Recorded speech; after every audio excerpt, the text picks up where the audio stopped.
بسم الله الرحمن الرحيم الحمد لله رب العالمين والصلاة والسلام على نبينا محمد وعلى آله وصحبه أجمعين وبعد আজকে আপনাদের সামনে যে বিষয়ে আলোচনা করব তা হচ্ছে আল মুফাত্তিরাত, সিয়াম ভঙ্গকারী বিষয়াদি সম্পর্কে।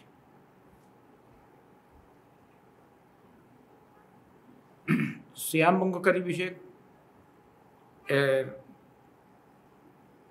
কয়েক প্রকার, সিয়াম ভঙ্গকারী বিষয় কয়েক রকমের, কিন্তু কোনো কোনো সিয়াম ভঙ্গকারী বিষয় আছে যেগুলো যেমন বের করা, যেমন জিমা, স্ত্রী সহবাস, স্বেচ্ছায় বমি করা, হায়েজ মাসিক ঋতু হওয়া নারীদের, ইহতেজাম সিঙ্গা লাগানো। আর কোনোটা আছে খাওয়া বা পান করা, পেটে ভরা, এটা হলো পানাহারের মতো, যেমন পানাহার। এরপরে কিছুটা তিনি এখানে আলোচনা করছেন যে কিছু কাজকর্ম আমরা করে থাকি যেগুলো মুফাত্তির নয়, অর্থাৎ সিয়াম ভঙ্গকারী নয়, যেমন ইঞ্জেকশন লাগানো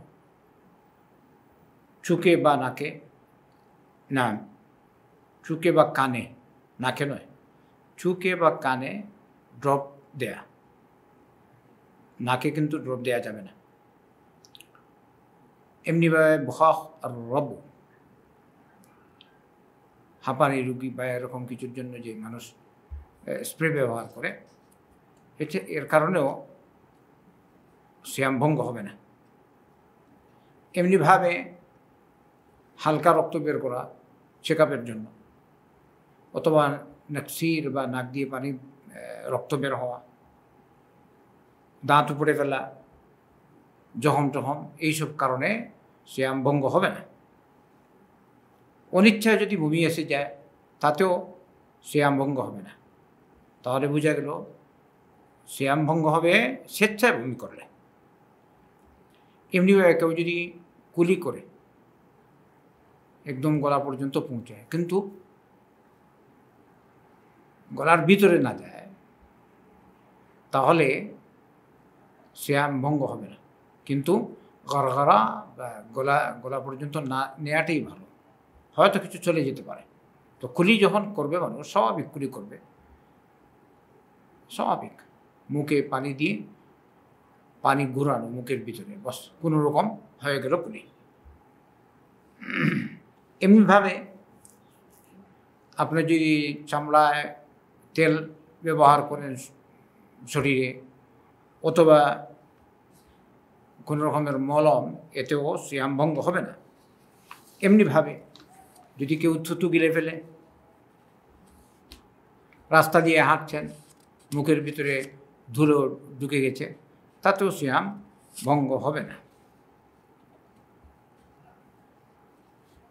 এমনিভাবে অন্যান্য রকমের যেগুলো সাধারণ ইঞ্জেকশন, ওগুলোর মাধ্যমে সিয়াম ভঙ্গ হবে না।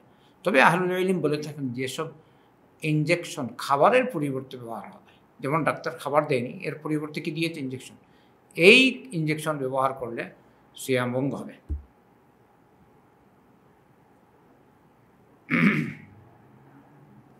এমনিভাবে সায়েম যদি চোখে সুরমা লাগায় তাতেও সিয়াম নষ্ট হবে না।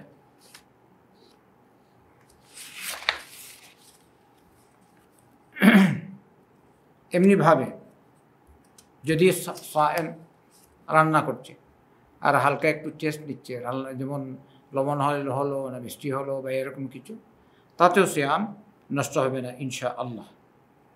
এখানে উল্লেখ করেছেন ফাদিন হাসান আল বসরি রাহিমাহুল্লাহ قال لا بأس أن يتطعم الصائم العسل والسمن ونحوه ثم يمجه।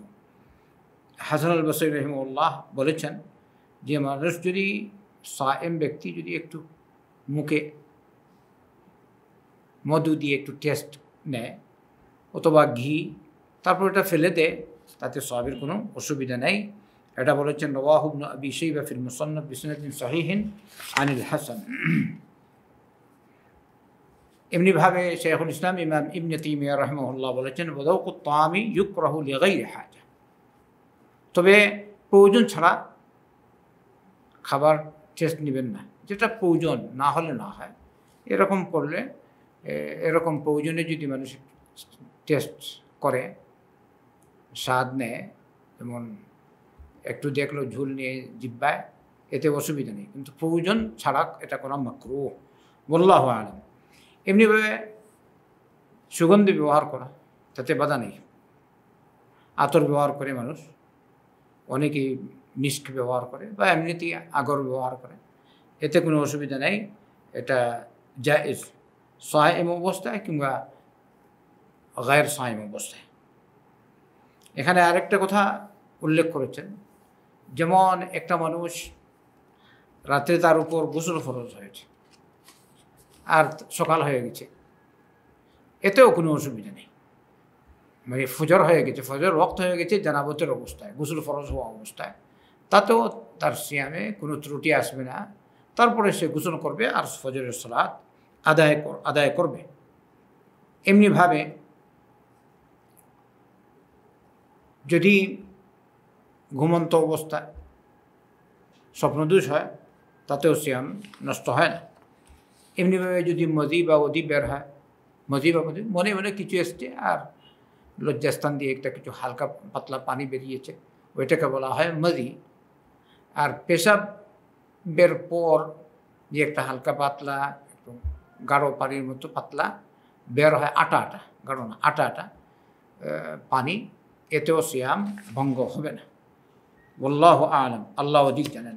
ওয়া সাল্লাল্লাহু ওয়া সাল্লাম আলা নবিয়িনা মুহাম্মাদিন ওয়া আলা আলিহি ওয়া সাহবিহি আজমাইন।